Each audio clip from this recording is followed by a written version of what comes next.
IP addresses are 32-bit long numbers made up of 4 octets, and each octet is normally described in decimal numbers. 8 bits of data, or a single octet, can represent all decimal numbers from 0 to 255. For example, 12.34.56.78 is a valid IP address, but 123.456.789.100 would not be, because it has numbers larger than could be represented by 8 bits. This format is known as dotted decimal notation.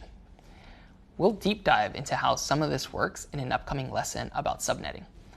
The important thing to know for now is that IP addresses are distributed in large sections to various organizations and companies, instead of being determined by hardware vendors.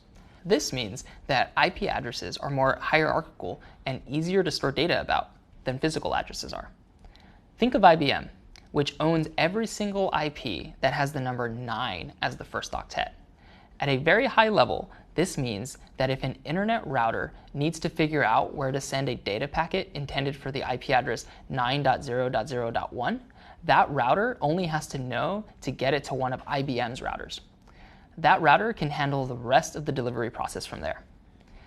It's important to call out that IP addresses belong to the networks, not the devices attached to those networks. So your laptop will always have the same MAC address no matter where you use it, but it'll have a different IP address assigned to it at an internet cafe than it would when you're at home.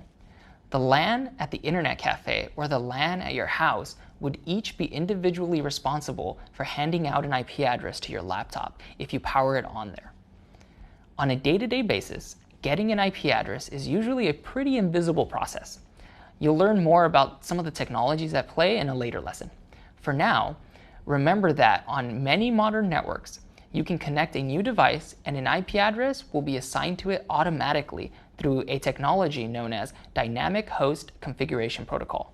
An IP address assigned this way is known as a dynamic IP address.